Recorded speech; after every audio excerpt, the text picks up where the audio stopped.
Now undoing this one with one hand, holding onto a camera. This is fine. I can almost remove this. Ah! All right, we've removed the permeate header. We're gonna wanna pay attention that we don't lose any of these O-rings like I just did. And we will open up the one that's the opposite of the side we opened on the other side. So again, pull on that retaining ring, sliding this out. We've got this now. I can hang that one there. Again, this one's gonna come out pretty easy because there's no O-ring, but this is a good example that any sort of off-center pulling on this is gonna get this thing to jam up pretty good. That certainly has bearing when it comes to being reinstalled. Now we can see this one is wide open and nice and mirror clean. You'll see, unfortunately, this one, it's in the middle. There's a bag of O-rings. Those are the O-rings that are for these end plate adapters that go around that groove. I'm not gonna go through fishing that one out. Fortunately, I've opened the lower one earlier and I have a bag of O-rings sitting out. Now we've opened this up.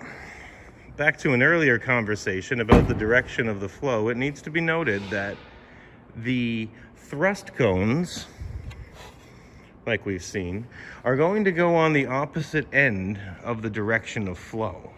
So in this particular arrangement, again, a 3-to-2, we are going to have 3 thrust cones installed on the back 3 housings, and 2 thrust cones are going to be installed on this side of these 2 housings, sorry. So that is what it is. For thrust cone assembly, thrust cones go this direction, with the large diameter going closest to the membrane. Like I said, inside there is a bag of O-rings. This is the O-ring that belongs with this housing, with this end plate adapter. Lubricants. Parker Super O-Lube is what is recommended by the manufacturer. It needs to be noted that this is a silicone base. Some manufacturers also recommend a product like Molykote 111. Pay attention to what is able to be used in your facility. The other note, again, back to hygiene, is when you're handling a membrane and all of the pieces, you're going to want to make sure that your hands are sanitized, and even more ideally that you wear gloves. So for the start of the exercise, we can install the O-ring on this end plate adapter with the thrust cone. We can lubricate it up, and we can get to inserting it. I'm gonna have a hard time with the camera on this one and doing this one-handed. Now let it be known, I did this yesterday. This one is installed. It's very, very tight in there. When I was installing that one yesterday, it was necessary. And you can imagine, we have a high pressure vessel here. When this went in, when this goes in and that O-ring is installed, it is even more essential to keep this centered as you're putting it in. You're going to find there is going to be some resistance. In order to overcome this, it is advisable to use a large piece of pipe greater than this diameter and use that to either hit it gently, tapping it, or using a lever to pry it in. An example would be using a piece of pipe just like this, and you could pry it off the edge of here and force that end plate in. So when you have the thrust cone installed in this side, and you're going to want to do one housing at a time installing membranes, and since we have the other side opened as well, we can actually start looking at the membranes themselves and the installation thereof. Thrust cones are important for the direction of flow, as is the installation of the membranes. Now, the thrust cones can be pre-installed on the far side, meaning that membranes are going to be pushed in from this side for these 3 housings and from the opposite side for those 2 housings. So this side here and this RO is a 4-membrane RO. So we're going to have 12 membranes on this side being pushed in this way and 8 from the opposite end. Taking a look at the membrane box. Opened this one up yesterday. You are going to want to take care when opening that box with a knife to make sure that you do not affect this precious reverse osmosis membrane. You will note, looking at this membrane, that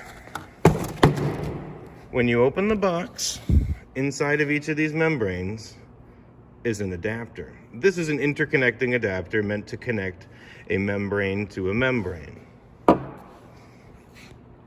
This first membrane that is going to go in will need a interconnecting adapter on one end, but the membranes on either side that connect to these that connect to these end plates are special. These are called product end adapters. You'll see there's a bag of these shipped with your RO, and every adapter comes with a bag complete with 2 shim pieces. This adapter is intended to be installed into one side of the membrane, and the other side goes into this end plate adapter again.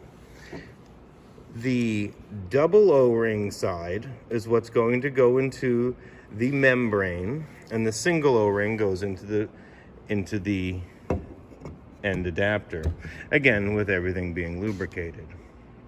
The other thing to note when looking at the other 2 things to note when looking at a RO membrane, since I'm here right now, there is a serial number. These should be recorded and a record kept of the location of the membranes inside of each of these housings for any future diagnosis that may be required. The other thing you'll note on here is a flow direction. This is going to help to remind us which direction we are pushing these membranes in. Looking at that now, loading from this side, we will note that the membrane end that goes in first does not have a O-ring seal on this side, but we can see it on this side. Now I want to save opening this one up, but you will notice when you open this up that this is an angled O-ring. This is called a brine seal, and there is an angle on it. And you'll see that that angle corresponds with the direction of flow in which the way that you push these membranes in. This will also need to be lubricated quite heavily when installing the membranes. Since this is the first membrane in the series, and we're just mocking this up, and we know we're pushing this end first, we spoke earlier that this is going to need a product end adapter. So we will lubricate this. Again, the double O-rings are going to be installed into the membrane. This is going to be inserted into the end of the membrane, and then we're going to have this end hanging out just a little bit. With this end of the membrane hanging out, we can lubricate this O-ring and lubricate both O-rings on this, pop this in. We're going to be pushing that membrane into this housing until it's about 100 millimeters sticking out. We're going to have that interconnecting membrane. Then we're going to grab our next membrane. We are going to connect them and push both of those membranes together. We're going to do the same when it comes to the third membrane. By the time we get to that 4th membrane, we're going to feel a little more resistance as we go to push those membranes in. That 4th membrane, being the last membrane in this particular array, is also going to require a product end adapter. That first product end adapter is going to get itself seated inside of the thrust cone on that far end. That second product end adapter is going to be installed in this side. At that point we get to installing the final end plate adapter. So that is going to involve lubricating the O-ring, placing the product end adapter in here, pushing as best as one can to get it as far as possible, using a pipe and a lever to get that to be seated all the way in. There are a number of shimming instructions. As one can imagine, there is some variability within membrane housings. To account for that, it is advisable actually to, with this end plate adapter, to actually not have the O-ring in it yet, to force it in as far as it can go, and then you're going to be able to do something where you can take a sense of that gap that exists between the end plate and this groove and where this retaining ring sits in. If it is found that that plate goes in far and there is a large gap, that is when the use of a spacer is required. And again, I'll refer you to the membrane manufacturer loading guide on shimming elements. And here you'll see those gray spacers. Well, they're not gray in a picture, but those are the gray spacers that come in each of these product end adapter bags. With that being complete, and with a little bit of force, you will have loaded one housing with all of its requisite membranes. That one can be sealed up, and you carry on with the next one. Again, keep in mind to keep everything hygienic and clean as possible. Record the serial numbers, and I believe that may be it. I'm certain I've missed something, but what it is. Be well, everybody. Good night.